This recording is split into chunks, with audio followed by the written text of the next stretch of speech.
Okay, on today's episode of God is a Girl Dead, we're still doing a lineage of grace. We have 5 stories here. We've done Tamar, we're doing Rahab today. I've already done Ruth. I did Ruth last year. You can check that out, and then there's gonna be 2 more after that. So I owe you guys after this one I owe you guys 2 more reviews, and I'm gonna try to be as consistent as I can. So I read this, I think, 2 weeks back. I just haven't had the time to obviously record and everything, but here we are. So the story starts with Rahab. It's a flashback. She's thinking about how she got to be Rahab the prostitute. So Rahab is a beautiful woman. She has long hair, brown eyes, like she's the girl. And even as she was growing up, the king was like, I likes you, and because of, like, obviously back in the day, like, the kings got what they wanted. The king went to Rahab's dad and is like, look, I'm gonna give you ABCD. I need your child to be my concubine. It's not like the dad had a choice to say no, because where was he going to live with his family?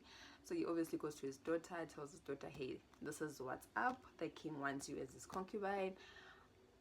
You're gonna be paid good. I mean, you're gonna stay in the palace, you're gonna be out of this little shack situation going on at home.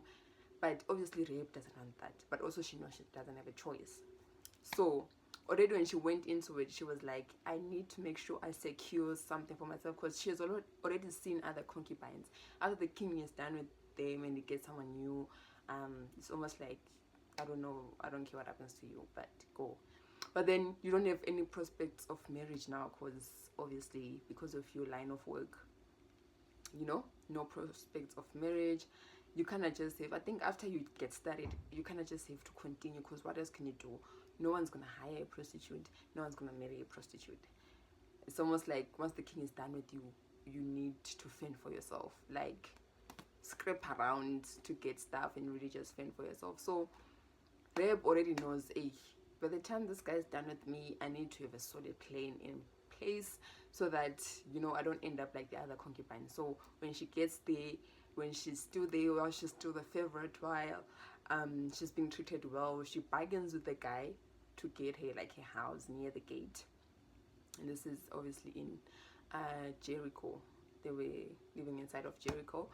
So even after, she does get that, and then afterwards, when obviously her term or her service came to an end, she then made another deal with the king. It's like, okay, thank you for the house, it's nice, I love it, but here's the thing, I'm gonna be like still a servant to you, but differently.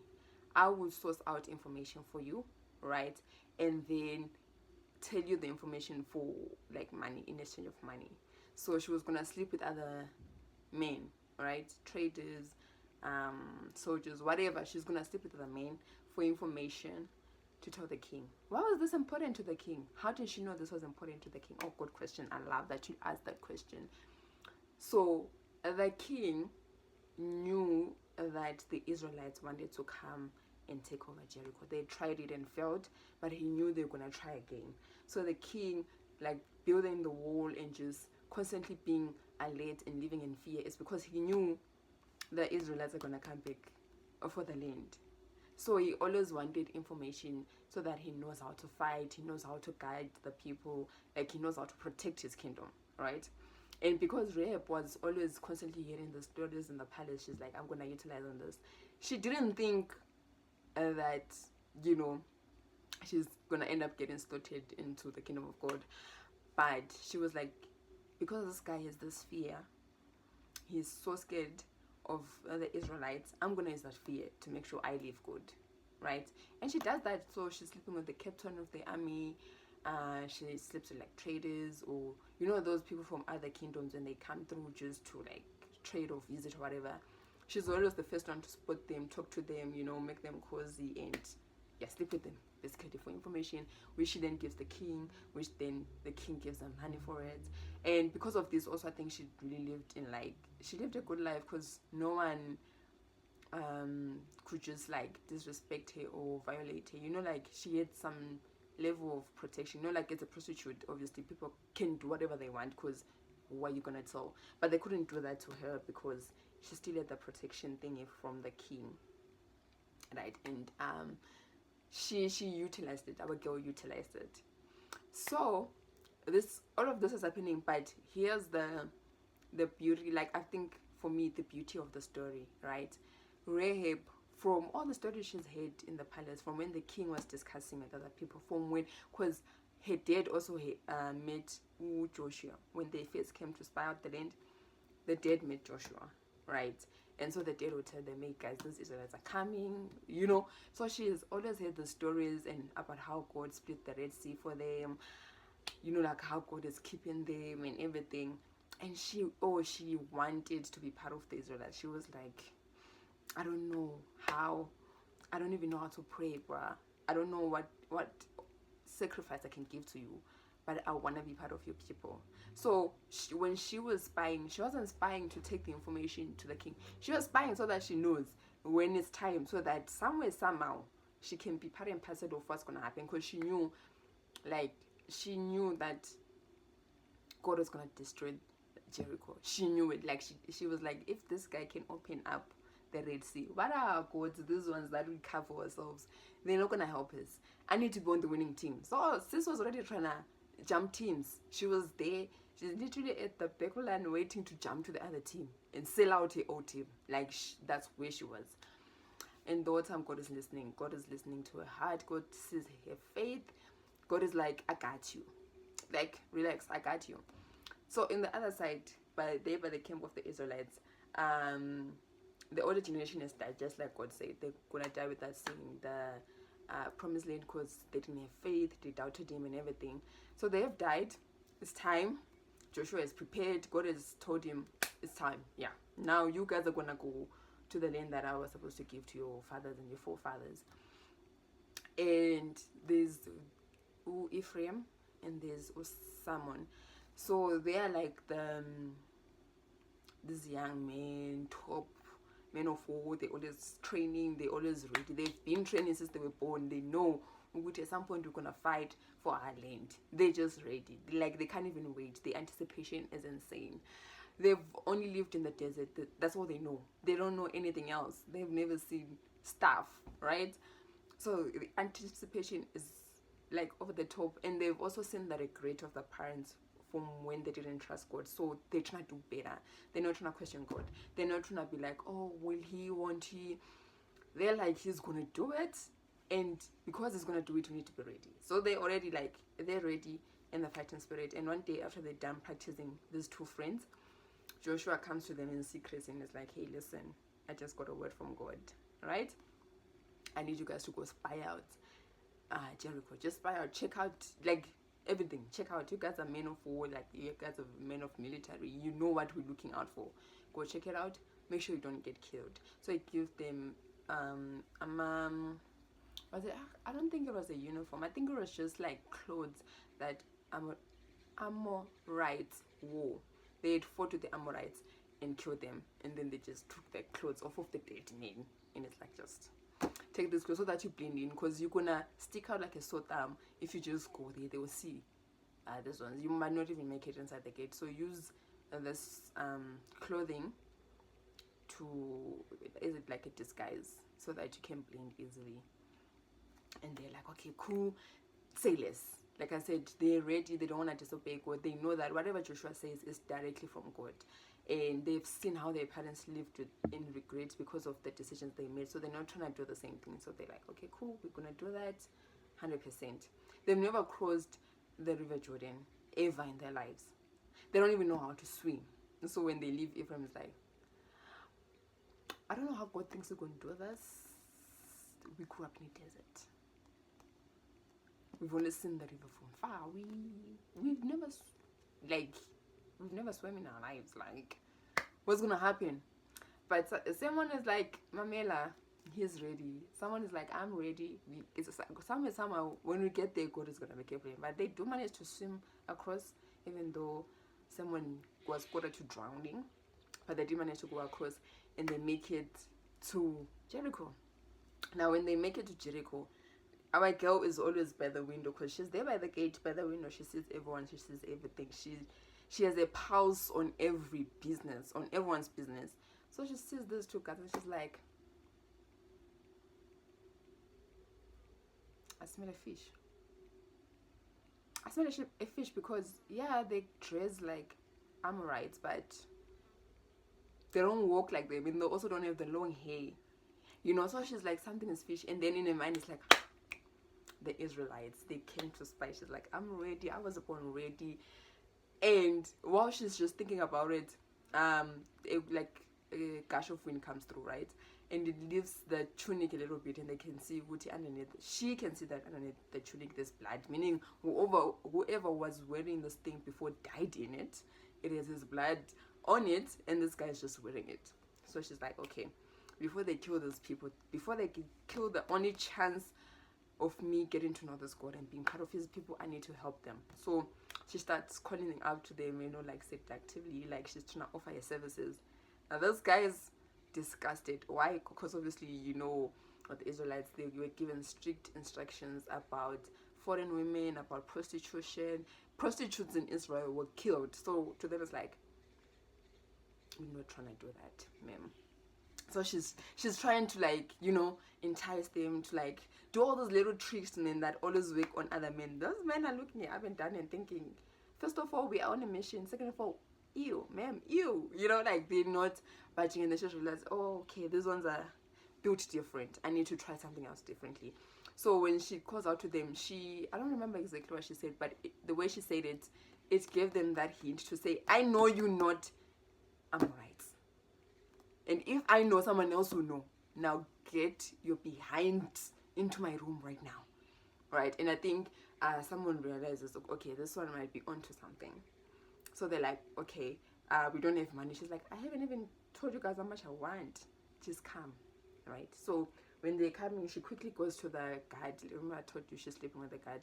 And she's like distracting him, talking to him, like flirting with him, just making him feel good so that he doesn't concentrate too much on the two guys she's trying to get into a room, right? But while they're talking and the two guys are coming, he's like, are these guys coming to you? And she's like, yeah. You know, they knew, and you know my deal with the king. I have to suss out every new person that's coming in and stuff. And he's like, I feel like they're dangerous. Let me just go tell the king quickly. She's like, no. Have I ever felt the king? Relax, I got this. Leave them to me. So the guys is feeling uneasy because now it's like they're so suspicious, man. Let's just tell the king. But hey, Reb can see, oh my word, my chance of getting into camp of the Israelites is slowly slipping away. So she's like, hey, listen, wouldn't it be better if I got information out of them before we kill them? And that way the king will be happy to know, because if you kill them now and we don't know what they're here for, then we don't know what's gonna happen. And it's like, can you imagine how angry the king is gonna be at you? But if I got information and then you kind of come and save me at the right time, then we have the information and we've killed them. And when the king pays me for the information, I'm gonna give you some of the money. That was enough for him. He was like, some of the money and you? Bet. I'm giving you like an hour max with those guys, and then after that I'm coming in.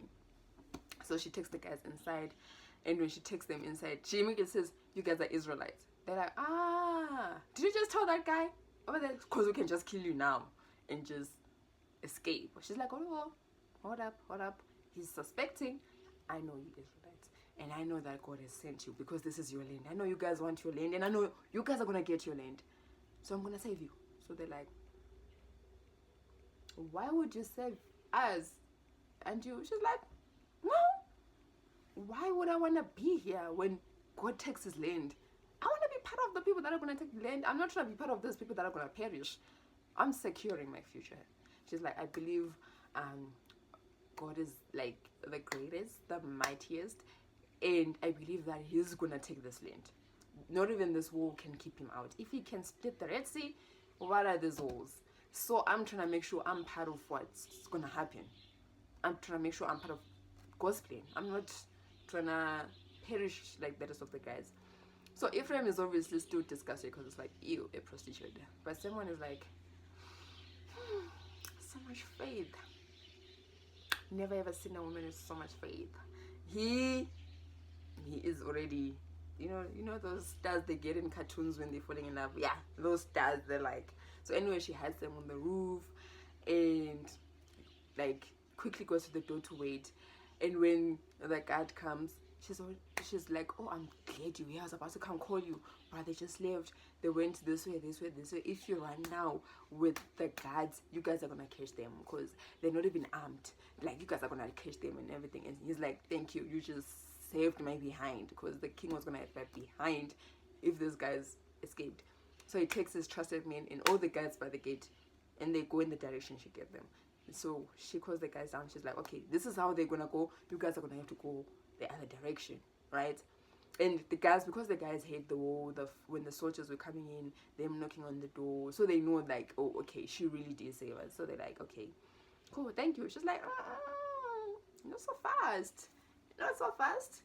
She had oh, shame, guys. Ray had prepared food for them, and they were just like, yeah, no, we're not gonna partake in anything that a prostitute gave us, but thank you. So she's like, okay, if you guys are not gonna play nice and you guys are not gonna eat my food, what I just did was not for free. Okay. So they're like, what do you want? She's like I said, I know you guys are gonna get this land. I know that God is gonna take this land because this is his land. He's been telling us it's his land. We've just been acting stubborn. I want you guys to send me and my family. When you guys come back to kill the people, I don't even know how God's gonna do it. I know he's gonna do it. I just want my family to be saved. Ephraim is like, what? Someone's like, cool, bed. So Ephraim's like, we're not gonna discuss this. Like, but someone is just like, the ray of faith tickled him. Okay, he's just like, I cannot wait to come back for this girl. Okay, to come back and save this girl. He's like, any opportunity to be your knight in shining armor, I'ma take it. So Rape is like, okay, what should I do? He's just like, make sure you and your family are in this room. All of you guys. If anyone is outside, we cannot promise their safety. They have to be here with you inside this room for them to be safe. Rape is like, say no more. And then I don't remember what I should say. How will we know this is your room? Because when things are happening, we don't have time to check numbers and stuff. So that she was letting them down out of her window with the red cord. She's like, I'm gonna leave this cord outside. You gonna know this is my room by this cord. So they let Ephraim down first, and as someone's about to go down, Ephraim is like, guys, I need you guys to promise me by the name of the Lord, because I know you guys will never go against your Lord. So promise me now, swear on his name, put an oath on his name. And then someone is like, sure, we promise we're gonna come back for you and the family. And then he kind of looks deep into her eyes and is like, I'm gonna come back for you. So I know our girl Francine just put that in there for like effect, but I was clutching my chest going, oh, and irritating everyone in the house because they were just like, oh, please, you're making noise. Like, oh my God! The way it's written, like even when you're reading it, I was like, oh, so cute. Driving my brother mad because it was just like, you're doing too much. But yeah. So they leave and they go in the direction that Rahab told them, because she told them, go this way, stay in the hill for a little bit because, you know, they're going to be searching around for you guys. So they do exactly that and they make it back to their camp. So meanwhile, Rahab goes to her dad and is like, Dad, I need you and my brothers to come to my house tonight. There's something serious we need to discuss. When they come there, she obviously tells them, hey, the Israelites are here. And I kind of made a deal with them. All the brothers are like, oh my word, the king is gonna kill us. Bro, how did you do that? The Israelites will not get this land. Did you see our walls? We are preparing. The king is preparing us. We are ready. Nothing's gonna happen. Rahab is like, you think your wall can stand against the God that split the Red Sea? I think not. So you and your family, your wife and your kids, you and your wife and your kids, my sisters and their husbands and their kids, dad and mom, I need you guys here. When the day comes, I need you all in here. And during this time, we need to be putting in food, water, because we don't know how long this thing is going to take. We need to stock up on stuff, right? They're thinking she's crazy, but the dad, because the dad did have an encounter with Joshua, and he saw how determined they were at the time to get Jericho. He's kind of like, you know, let's just do what your sister says. What do we have to lose? Right? So they decide, okay, cool, they're going to do that. So they spend the time preparing.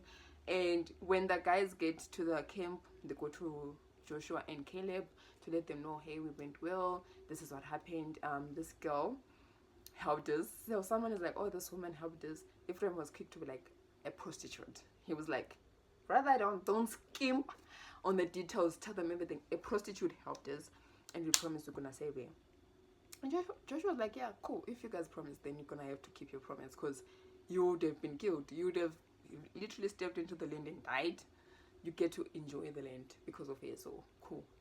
And then while they're still talking, Joshua was like, no, anyway, by the time you guys left to go spy out, God told me how we're gonna defeat the people in Jericho. So yeah. And then Joshua left, Ephraim left, and then someone was like to Caleb, I know what just happened. Caleb was like, what? He was like, God sent me there for Rahab. Caleb's like, say you know what we say about foreign women. Why would, but he's like, no, why else would we go if God immediately after we left, not even while we were coming back, after we left, he told Joshua what was going to be done. We went there for Rahab. I strongly believe that. And Caleb was like, okay, cool, if you believe that, that's cool. But what we're going to do is we're going to stay there and see what she wants. Don't get ahead of yourself. See what she wants. And obviously when she wants to stay, you as the one who saved her, she's yours. And then you can decide what to do with her after that. Someone was like, say less, my man. So he goes back and is like, God, this is what I feel. This is what I think is happening. But I'm also going to have to be obedient and like listen to what you want to say. So if we rescue Rahab and she wants to stay with us, then she my wife. But if she wants to go with her family, then she's not my wife. That's how we're gonna know this. Okay, so they stay, and then eventually after a couple of days, Joshua's like, okay, we're gonna leave, and you guys know the story. The priest had to go before the guys with the Ark of the Covenant. The people had to keep a certain distance and start walking. And I think how Francine like explains that scene, you know, like it's there in the Bible and you can read it and stuff, but I think how she explains it, how everyone fell into rank, how everyone was obedient to what God was saying, driven by what they'd seen their parents go through because of being disobedient. Like everyone was not, even no one wanted to make a mistake, right? Even the kids, as young as they were being told and taught, Uti, this is what happened, this is why we in the desert, this is what God wants for us, and we can only get it if we, you know what, align ourselves and do what he says we should do, you know. So everyone is falling into line, even the kids are falling into line. And when they get to the River Jordan, like, you know the story, once the priest set the foot in the water just went to the sides and they crossed. So now when this is happening, the people in Jericho see this, right? They just hear the roar and they just see the water. Oh my word, I feel like I wish I was there back in the day. I don't think I would have survived though, with all the animals that you have to sacrifice for your sins. That's wild business. I don't think I would have done it without Jesus. But I feel like I would have wanted to see this thing, like water just filling up. Wild, I tell you. Though I wouldn't have survived without Jesus. Imagine the cows and the sacrificing and the that's a lot. But I would have loved to see that, because they got to see it. Rahab got to see it, and she was just like, what? Her dad came in, he was like, you were right, did you just see it? So now the brothers are also thinking, we just saw a river split in half, the water just pulling up into the sides and just like standing up, the water stood up on the sides. So they're like, okay, these guys are coming and it might not look pretty for us, right? But they still think their walls will hold up. So when that thing happens and they see the Israelites coming through, everyone is rushing inside to go inside so that they can lock the gates of the city, go inside their houses. Everyone is rushing into Rahab's place. Her mother is still trying to carry all the idols and bring them into the house. I'm thinking, girl, did you just not see what just happened? Did you not see it? Why are you trying to carry this wooden what's here? You just saw the sign and the proof of a living God and you still want to cling onto this.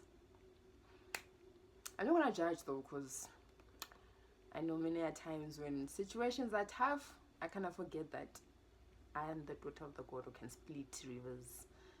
I kind of just forget that and worry a little bit. So I'm not going to judge her, but I'm just saying, ma'am, come on now. So they cross and they just camp outside of Jericho, literally. And when they get there, Joshua's like, hey, we can't go to Jericho without you guys being circumcised. So we're going to circumcise you guys here. I'm thinking, in front of your enemies?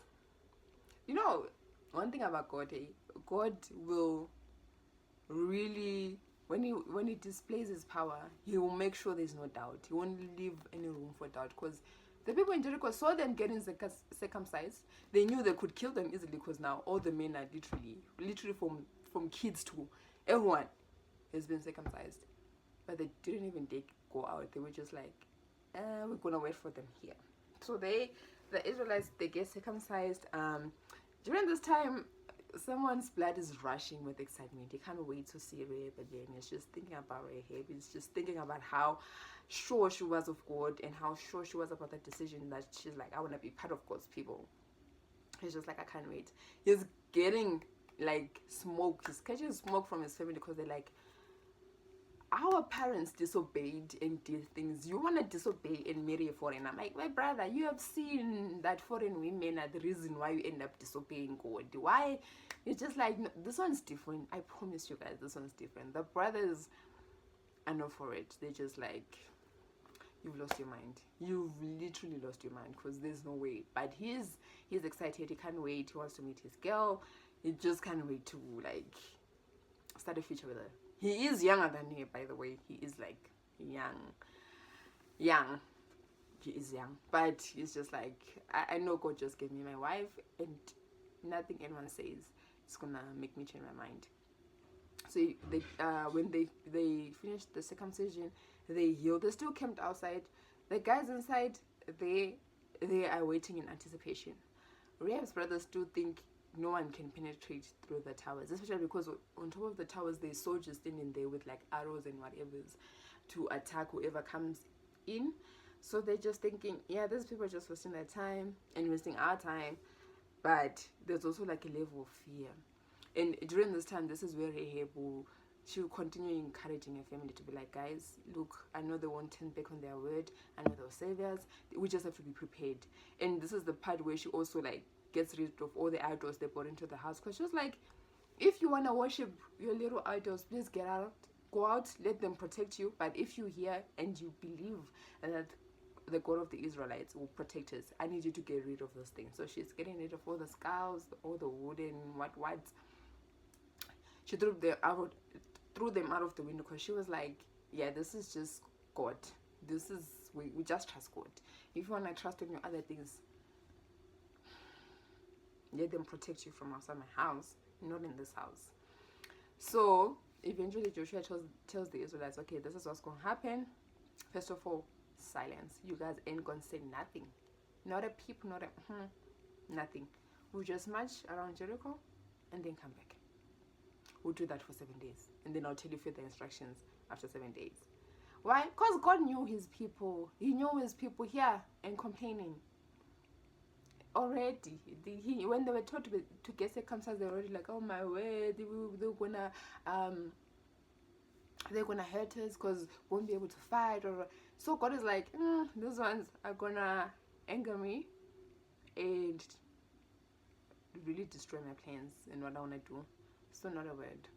So no one said anything. The men would just line up in rings according to the 12 tribes, and then just march around Jericho, then go back to the camps. When you get to a camp, you're not saying anything and no one is talking, not the women, not the kids, no one is talking. The camp is silent. I was like, can't we do that now, God? Can't we just have a fast of silence once a week where people just don't talk? We need it now more than the Israelites needed it. We need it now, that fast of silence. But they do that. Day one, when they start, Rahab is like, okay, it's happening. Then they go back to camp. They're like, the people in Jericho start teasing them, mocking them. They're like, ha ha ha, you guys just saw that the walls are too high, you guys can't come in, ha ha ha. They don't know. And these people, I think that's why also God wanted them to be silent, because these people are kissing them, these people are mocking them. They could have said something that was going to ruin what God wanted to do, so they couldn't say anything. So when these people are mocking them and they realize these people are not even answering back, they're like, we were worried for nothing. But did they go outside? No. They still had that fear. They were like, we don't know why they're doing this, but we're not trying to find out. Day 1, day 2, day 3, day 4. By day 4 now, even the guys, somehow they're feeling like something's about to happen. So the marching gets stronger, it gets louder. Now the people inside, they're getting anxiety. You know, when you're waiting for something to happen and it's like, it's right here but it's not there, kind of a thing. It's like they can see the Israelites, but they're like, we don't know what they're doing and why they're doing it, so we don't know how to attack them or how to fight. Anxiety is killing the people. Rahab is excited. Day 4, day 5, day 6, day 7. When day 7 came around, she woke the kids up. She's like, come, everyone, please wipe yourselves, change your clothes. We don't want them to come and save us here and we're looking crusty. No one's going to look crusty. Okay, we're going to look ready. We're going to be prepared to be saved. The brothers are like, they've been doing this for what, 7 days now? Like, nothing's going to happen. But she's like, everyone get ready. And they do get ready when they realize day 7, after the first march, they keep continuing. They're like, okay, something's about to happen today. Today is different. And so that's what they do. They march first time, second time, third time, fourth time, fifth time, sixth time. And then by the 7th time, that's when Joshua's like, you guys are just going to start shouting and praising the Lord. And that's what they do. And when they start shouting and praising the Lord, what happens to the walls? The walls just fall on their own. No one touched them. Nothing. You know, they just fell because God was just like, yeah. And that's how I wanted it. Dramatic. You know, God is a little creative. Not a little creative. He's a creative. He's like a major creative. And he also thrives in a little drama. Because he was like, I mean, if we get in there fighting, it's like, but he wanted to add a little flair to the story. No one touched anything. They just praised the Lord, and the walls fell down. With the soldiers that were on the walls, killing the soldiers that were on the walls, destroying houses and everything. And by the time people are screaming, people are crying, Joshua turns to Simon and Ephraim is like, go save the Harlot like you promised. So they go, they get to a family, and they just like, come with us. Rahab is like, I'm clear they came back for us. Let's go. And they all go. They take them. They leave them closer to the camp, and then they leave. Sorry about that. That was my battery thingy. They leave them closer by the camp, and they go back in the fight, killing all the people in Jericho. Right. So only Rahab's family survives. And then when they're done fighting, Joshua and Caleb come to Rahab, and they're like, hey, thank you for saving our guys, and now that we have saved you guys, what do you guys want? Right. Oh, Rahab is like, oh, remember me, Joshua? We met when you guys first came to spy out the land. Blah, blah, blah. Thank you again for saving my family. So Joshua was like, oh no, it's cool. Your daughter also saved our people. So like, what do you guys want? The judge is like, no, we're gonna be out of your hair. I'm just gonna take my family. We're just gonna go back. We'll be out of your way, right? And Joshua's like, yeah, you can't rebuild Jericho though. Then you'll be looking for God's trouble. You can just go your way, but not in Jericho. So Rahab is literally shaking in shock because she's like, you guys just saw this. You just saw like the biggest miracle ever. And instead of wanting to stay with those people, you want to leave. So she's like, no, I'm not leaving. The lady is like, sorry, she's a little traumatized. Yes, come here. Rahab's like, I didn't come this far to turn around. I'm not leaving. The dad tried to beg her. The brothers are like, are you stupid? Brothers, people are saved. Like, she's like, I ain't leaving. I'm staying. But so the dad is like, no, let's go. She's gonna get back to her senses and come. The dad takes the rest of the family. The sister like, I'm trying to say, Rahab, come, let's go. You know what? God did what you wanted him to do. She's just like, I'm not going. They leave. So Joshua turns to Rahab and is like, so what's your story? She's like, I'm trying to be part of you guys. I ain't going. Joshua's like, are you sure? She's like, yeah. Then Joshua turns to someone and is like, no, let's leave her here for a couple of days and see. Maybe she'll change her mind. just leaving. Nothing's gonna happen to her. Leave her. So they leave her day 1, day 2. By day 3, Joshua was like, I know this girl. She's really trying to be a part of us.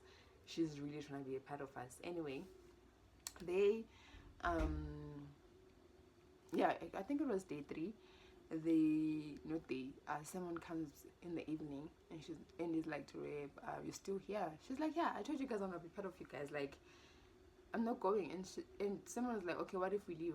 She's like, I'm gonna follow you. What kind of question is that? Mind you, this time she doesn't even have any food, nothing. She's just staying there, starving, just waiting to follow the guys wherever they're going. And someone is like, okay, cool. Well, you can stay with me. And they was like, it's a what? It's a how? And so I was like, I'm trying to ask you to marry me, girl. Like, why are you too slow? And she's like, no, you know that you can't do that. I've been a prostitute. I'm older than you. And someone's like, yeah, I know that. I know all those things. What else?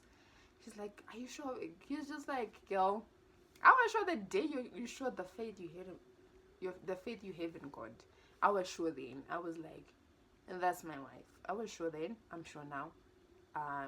Let's go. And she tries to be like, no, but you know my life, you know what I did. He's like, I know what you did. I don't care. It's a new day. It's a new dawn. Girl, let's go home. And obviously it was like, not only did you save me, you're giving me a young man as a husband. God, I just got here. I just arrived. So many gifts from you. She said, like, I just arrived, but you're already doing so many things. So she says, yes. And that's how she ends up married to Simon, and she gets slotted not only into the Israelites camp, but into the lineage of Jesus Christ. She is Jesus Christ's great grandmother, because from them they gave birth to Boaz, who then married Ruth, who was also a foreign woman. Listen, God, one thing about God, he took people who did the lowest of things and slaughtered them in the lineage of Jesus Christ, to really show us that when Jesus Christ died on the cross and he paid for all sins, it wasn't some sins or smaller sins, it was all sins. All this, I don't think there is no sin that you think you've done that Jesus Christ won't forgive you for. There's literally everything in his lineage. People did everything. And nothing they didn't do. They did it all, but they're still here. We have a prostitute turned Jesus' great grandmother. And on today's episode, I think we just learn how God was intentional about Rahab. Even though she was not part of his people, she didn't follow his customs. She knew him. Her heart was fully into being his follower. She was just like, I'm trying to be one of you. I'm trying to be one with your people. I'm just trying to be with your people and be for your people. And she proved it. And God was like, cool. Because that's all it takes. That's literally all it takes for you to get into the kingdom of God. You just have to believe and confess it. And watch God do the rest. Watch him work things out for you to really show you that, hey, welcome home. Because that's what happened for Rahab. And I think for me, it's also, not only did he save her, he also, the things that she had cancelled in her mind, because she was like, I'm never gonna get married, I'm never gonna be a mom. She was just trying to make sure when she saved the guys, it was for her to be part of the Israelites, but also to save her family. She wasn't thinking of starting her own family. She didn't think she could. But this is the thing about God and how he redeems us. It doesn't matter what other people said. It doesn't matter what you've said about yourself. When he redeems you, he's not looking at what you've done or your past. He's looking at what he initially wanted you to do. Yes, you strayed away, but he's like, come back, because there's so much I want to give you, and I'm gonna give it to you. regardless of what you've done. I am going to give it to you because that's who I am. I don't go back on my word. So yeah, not only did she get saved, not only was the family saved, even though they chose their own path, but she gets married, she gets a son. Maybe she wasn't fully accepted, as you will see if you go back and watch the Ruth what was this review. Always felt like her mom wasn't like fully accepted by the people, but she was accepted by God. And it didn't make sense to the other people, but it makes sense to God because he already knew she was meant to be in the lineage of Christ. So it doesn't matter what other people around you think, or when they see you now, oh, now you doing this Jesus thing too much, but you used to drink with us and do those things with us. It doesn't matter what they think. Even if some of the people in the church don't think you're supposed to be there. It matters what God thinks, and once he has saved you, he has saved you. Your past is not a part of you anymore. To him, that is. When he forgives you, he's not gonna come back another day and be like, but you remember, yeah. It's done. It's done. So be encouraged. I don't know when you're gonna watch this morning, this evening, this afternoon, and know that God sees you. I think this series is really about God seeing us and how God is intentional about us. God sees you, he cares about you, he has heard you. You just need to be obedient to him. You just need to stand firm on his word, and you just need to move in faith, because that's where you start seeing things moving. You also need to move. Rahab didn't just be like, I'm gonna wait for God to save me. She was proactive. She saved the spies and ultimately saved her family because of her act of obedience and faith. And that's what you gotta do. So yeah, I'm going to read Bathsheba's story next, and then after that I'm gonna bring the review. I am trying to be consistent. I am trying to do the right thing, so I'm working on it. And yeah, please do like, share, subscribe, comment, all of that jazz, and I'll see you for our next review. Bye.